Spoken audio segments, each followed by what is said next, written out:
We are live. We are live in this segment of A Day of Light and Love, which is our all-day event, which has been magnificent. And we are now visiting with spiritual teacher and futurist, Ivonne Delaflor, who I cannot say enough wonderful things about. And I'm not going to do that to her because she's always putting the spotlight on someone else. But she is an amazing teacher. And I know many people who have contributed today have either followed you, been taught by you, apply things that have been taught by you to get amazing results in our lives. So I really don't want to take any of your time because I want to hear what you have to say to the people who are plugging in now or for the replay on the on the topic of the future of love. So Ivonne. Well, Dr. Jeanne, it's an honor to be here. It's the second year that you manifested this gathering of very powerful souls, sharing all of them together, very powerful topics, right? So it's an honor to be invited by you, and it's an honor to share in the energy field of these incredible visionaries, luminaries, futurists, spiritual teachers, and just incredible human beings, really believing and making things happening in the world. So the topic that we share today is the future of love. And I'm going to start with artificial intelligence. But before that, I want to start with a story, as usually some teachings do. And it's about devotional love, and it's about the power of the feminine and the masculine that plays a lot of the role of this future of love too, not only in couples, but also in artificial intelligence, in parenting love, in friends love, etc. But this story is about Shiva, the aspect of the creator, male creator, the Hindu tradition, and Shakti, the feminine embodiment of the divine. And Shakti, which is embodied as a goddess called Parvati, Parvati falls in love with Shiva. Shiva falls in love with Parvati.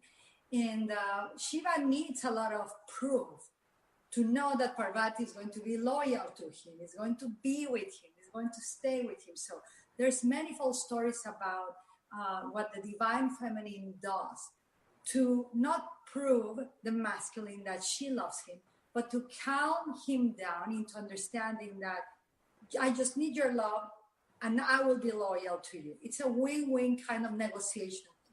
So Parvati goes to a very long, a lot of proof towards the masculine, cuts her breasts, does so many things until Shiva is moved and compassionately feels that this deity, this god is going to be loyal to me and is not going to be hanging out with Krishna, who I have here, or with other gods. It's going to be me. I am the only one, Shiva. So they are together, talking about love, right? They are together for many years. In him being a masculine god of war, he goes to war. He likes to go conquer. He likes a good challenge. While Parvati, being a good feminine in the aspect of love, she likes good praise. So, but her beloved goes to war, to conquer lands, to awaken other beings, and leaves her for a long time. And the feminine, who grows by praise, as the masculine grows more like challenge, well, she begins to feel a little lonely, but in the process that she feels lonely, she finds out she's pregnant with the son of Shiva. So she's pregnant and she's excited about that, and is excited to tell Shiva whenever he returns. Back then there was no Facebook. It's all faith, trust, and godly communication. So she gives birth to Ganesh. Ganesh is the god of the protector of children, the protector of safety in a family and everything. But it's 18 years and Shiva is gone. 18 years he lives, and he returns, and this handsome young man opens the door, and Shiva gets outraged. He's like, how could Parvati, the goddess, cheated on me? She's probably cheated with all of the gods, right? When the ego of Shiva is touched, all sorts of imaginations and hallucinations come through. And he cuts the head of this young man, unknowing that it was his son, unknowing that it was Ganesh, the son, birthed out of the love of the masculine and the feminine. And Parvati weeps uncontrollably and said, "My lord, I've been waiting for you to present your song." And Shiva is so appalled to realize that he reacted with such unconsciousness, him being a god, that he sees an elephant walking by and takes off the elephant's head and puts it on Ganesh. So why am I sharing this story about the future of love? Because the future of love, not only, obviously another God was birthed from the tragedy, right? From the separation, from the misunderstanding. But the future of love has a lot to do with this, has a lot to do with the interpretation we're going to give into the future of our relationships, into the future of who we show up to be in a relationship as with another intimate or as a parent. Who do we expect our loved ones to be and to become and to behave?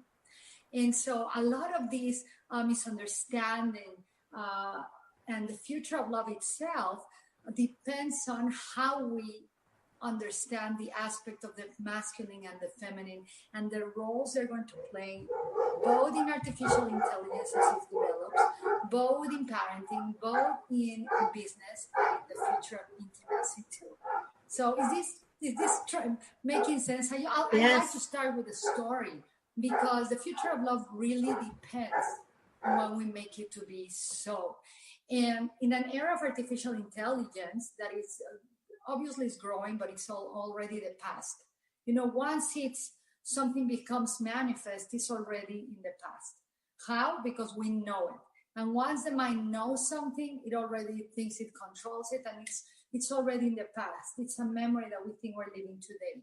But artificial intelligence, I saw a little boy 2 days ago with a toy he got for Christmas, right? Something, it was, I don't know, a Nintendo or something like that, that it had like a robot that speak to him.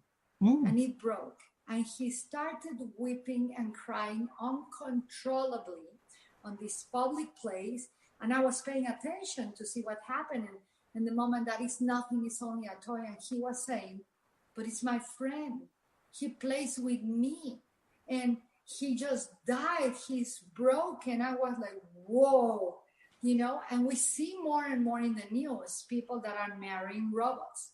We see more and more in the news, the artificial intelligence trying to improve the quality of us human beings into being everlasting and perfection-based drones kind of thing, right? Like a breed between artificial intelligence and our own humanity. It's happening. So the future of love really requires for us humans to first go back to basics, to understand that human connection will never be ever substituted by any discovery on outer space, by any discovery inside a black hole, by any new technology that can shoot and save the world at the same time. Nothing will substitute the power of unification that occurs with human connection. The most powerful masterminds on earth, the most powerful discoveries on earth occurred because two people were in love, or because one had a love. Even Tesla had an incredible romance with a bird, a dove, a white dove that used to come visit Tesla, and he fell in love with the caring of that animal, that creature that was alive. And it really propelled his love for creation, for tapping into infinite intelligence. So for us in the future of love, in this civilization where humans find their way back to being a nomad easier. It's easier now to be alone. Now more women are claiming sovereignty, and I don't need a man. I, Dr. Jeanne, haven't found a space or place in my heart to say that. I know I don't need, but I feel far much more complete collaborating, co-creating, working with someone, doing like you and I were talking the other day, live events, really being in the presence of other human beings. I haven't found a true place in my heart. In my mind, I can find it. I don't need a man. I can do it alone. Or I don't need other people in my life. I will be successful businesswoman alone. In my heart, if I dwell deep into cellular memory and I tap into the love that my ancestors had for this land, for this earth, for the future of us, that we were literally once upon a time, we were non-existent. We were a future that was non-existing for those who appear to be our past. So if I tap in deep into the intelligence of my heart, I know that is togetherness is the future of love. We is a future of love. Us is a future of love. Not me, I, or you. You know, as long as I recently had like a very awakening experience where all my micro moments of awakening throughout my life that always were preceded by chaos. There was awakening and chaos, expansion and contraction. I recently had one that everything became like joy. All those micro moments of my experiences suddenly were glued by a moment of revelation. I'm moving. I moved to a new place where I'm creating a dojo, a place for ceremony of tea and everything that I used to do long time before all this marketing stuff became a part of my life. So I'm returning back to my basics. And in that moment, I was moving and I had a revelation. I was in the kitchen packing and I kneeled down on the floor, weeping. I felt an overcoming sensation of unstoppable love. And all those micro moments of awakening into the divinity, into understanding that the soulmate is God, that everybody is divine, all of that, they became like together, they came together. And I realized, wow, it's really about the journey of together, to gather, to join. And I realized, you know, that this future of love is really going back to the basics, of being kind to one another, going back to the basics that as we are unfolding and evolving on this incredible development of the extension of our consciousness through augmented reality and AI and all of that advancement of technology, that we require to remember that the highest technology of consciousness is love. And the deeper we dwell into this love, the deeper we begin to work together, we will build synergistic cultures where synergy and ethical horizontal leadership begin to take place, where gurus and teachers and philosophers and marketers gather, where we turn the solopreneur world, the solo advancement, the technology that can give us immortality, we turn it into this sacred geometry, you know, just like the bees, but where there's not only one queen bee or one king bee. It's everybody's building these kingdoms and queendoms of togetherness in business, in spirituality, in science. We bring together all of our great minds in alignment with the harmonic intelligence of the heart. And the future of love becomes the most potent weapon in the world, because the energy harnessed through the harmonic resonance of the heart is something that equates at least 3 atomic bombs. We really can begin to align our mindsets. We really can begin to vibrate same frequencies. And from the same frequency vibration, we are going to make higher choices, decisions based on the thrival of the future of civilization instead of the survival of the few. So that's a wonderful forecast. Yes, it really is. Yes. So Dr. Jeanne, you work with love and relationships. So I will invite really women, for example, that are taking such a strong stand right now in humanity, just to think that any movement that it becomes known, it's already the past. Soon it will be something that our future generations speak about.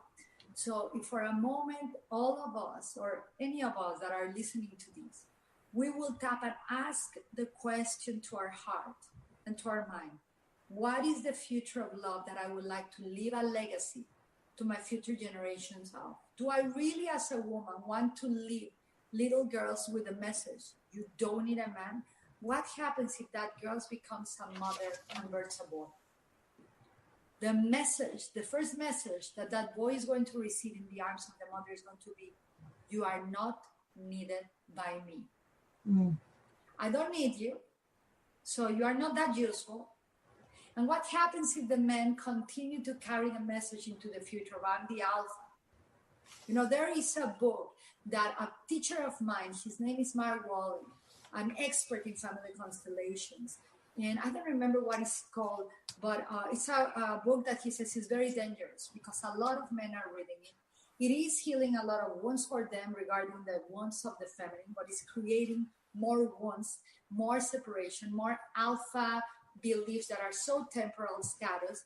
I believe, I don't know if it's called the alpha male, I don't remember, but that book, he said, is so dangerous because it keeps separating. And if you go back into the most powerful creations, you know, everybody had someone that believed in them, someone that loved them deeply, and someone that will walk the path with them no matter what. Even if we heard them in the news or we didn't hear about them in the news, they always have someone backing up their dream or their heart. It's a togetherness creation. It's not a solo thing. And so I invite anyone listening to this to think for yourself. What is the future legacy of love that you want to leave right now and leave for the future generations? What are the thoughts you want for women or men in the future to have? What are the tools you want to deliver to them that they can go back into their own resources when there are challenges in the future, because there will be in this humanity, and how can they come back together? How can they stop desensitizing themselves? I think that's how you say it, and use their emotions as a tool for mastery rather than a separation and disconnection. Someone that says, I'm an emotional master, I don't feel, I don't care, it's really saying, I have so many wounds that I rather disconnect from my own humanity than enter into the power of my own vulnerability. So I will invite anyone to create a future of love right now. The moment we're thinking, that's the moment we create the future. And create it such that you bring basic foundations of what appears to be the past, but that actually is wisdom, kindness, mastery of your emotions, but in a way that you don't disconnect from them, honesty with who you are, the real getting into your heart, not into your mind, to really feel if you really want to be alone. Is it because you want to be in a connection deeper with God, infinite, invisible, or are you saying that you want to be alone because you haven't found the one and you are just mentalizing love? You can't put love into your mind.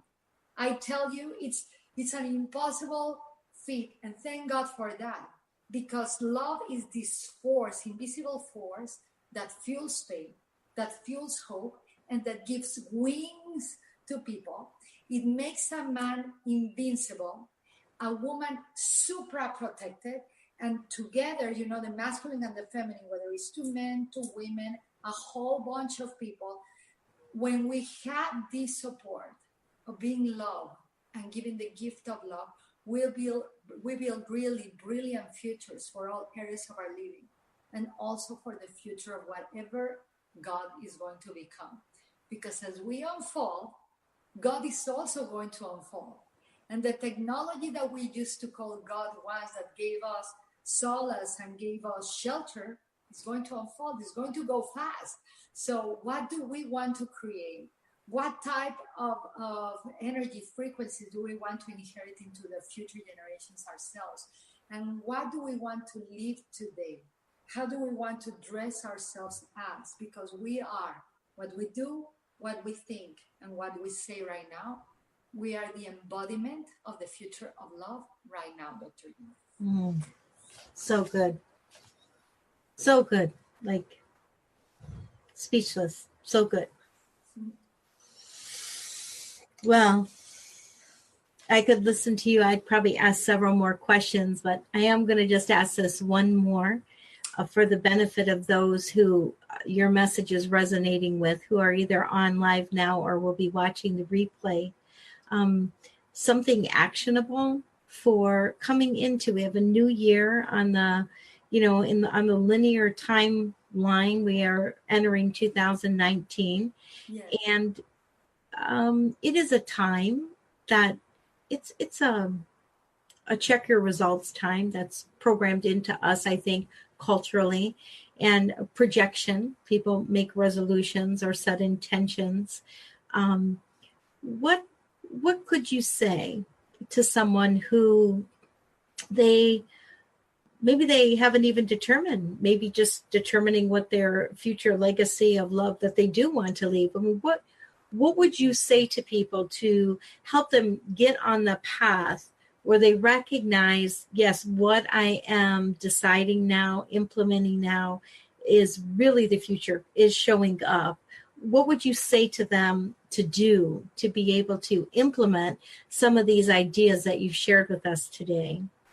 Well, the first thing is to, like, if I was going to make a futuring map about personal love or future love or the love, I will ask myself, is what I'm doing, is what I'm saying, is who I'm being right now. I will ask myself every day. I will do a personal future now journal about my own love life. It says, there's a quote, I think it's Ram Dass, that says, you've got to become somebody before you can become nobody.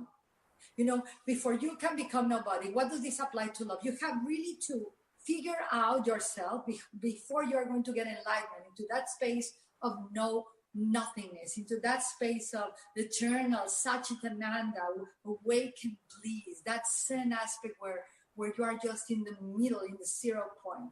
But something actionable is I will create a journal where I will ask these questions myself every day.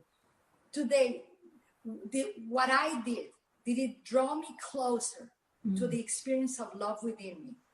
Did I contribute with this or not? Did I feel with more ease, more graceful, more peaceful, less weight or more weight? And that doesn't mean you're not going to hustle. That doesn't mean you're going to work.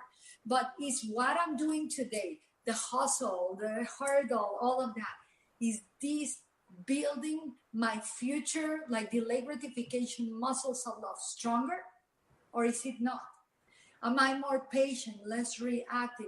I will become a hunter of self-knowledge.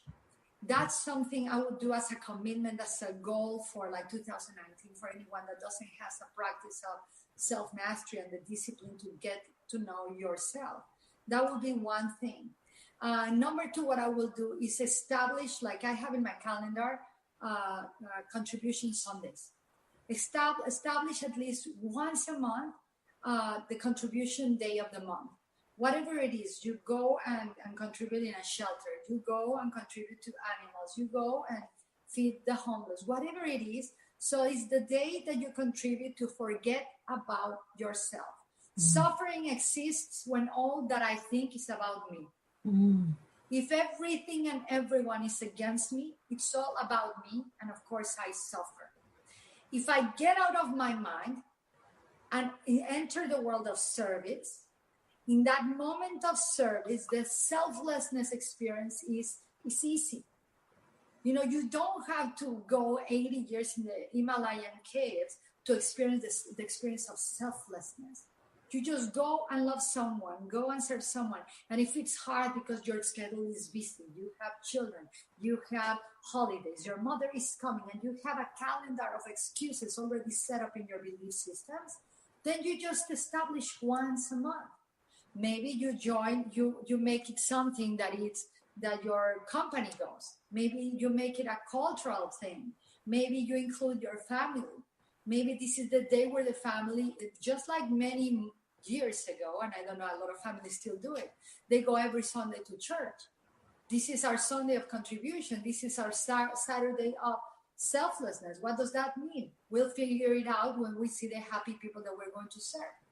And so I will do that. Number two, contribute. Nice. And number three, I will really practice silence. I will really enter into a discipline, into a love for disciplining yourself into meditation and silence. Because without that silence within, I've been taking a lot of days off social media and everything. I'm not answering messages. I don't really, I know everybody has greetings from everyone in the world. I don't need to tell the whole world what gifts I had or not on Facebook or not. I really want to take a time off for that. I'm building really another thing where I want to welcome people in physically, but I will enter into the practice of silence and of meditation. And meditation, I think, is a timeless tool that the ancient teachers, which were futurists, any teacher that has touched earth and that has something powerful to share, never becomes the past, always becomes the future now, because their wisdom is untouched by space of time, is timelessness, is immortal, and we can always go back and get sheltered and get nourished from that wisdom, from whatever we're experiencing in life. So one of those tools is meditation. And if people are doing this randomly, or prayer, if they are doing this randomly or only when they go and get stuff, we are missing out on a technology that it has taken us thousands of years to get it. It's there. Because without silence within, contribution to others, and the experience of inner mastery, of getting to know deeply who we are as human beings, which is the 3 things I recommended to do practical things, we won't let others, like a friend of mine says, really be who they are. We will try to control, we will live through fear. And a friend of mine says that love equals this, letting others voluntarily evolve. And I say it like this: if we can't honor people's choices, how are we honor ourselves? How are we going to get to know who we are as business people, as people in relationship, as spiritual beings, as love itself? So those are my 3 things. Beautiful. And I hope they serve. Fabulous. Absolutely fabulous. I got a lot of takeaways. I'll be rewatching this and taking more notes. So good, Ivonne. Thank you. Just thank you so much for your contribution. Thank you for being who you are and just being such a big contributor in the lives of so many people. We really do appreciate you in a very, very big way. And thank you for contributing today to our Day of Light and Love. It's such an honor. I'm so excited. And Katerina Satori is next. She is next. She's going to give it a finish. Shout out. She's going to finish us out in about an hour and a half. So I cannot believe it's going to be done. But thank you for you just drove us right into her segment, and I love your actionable steps. Very good. Thank you. Thank you so much. I love you. I love you as well. And thank you. Bye.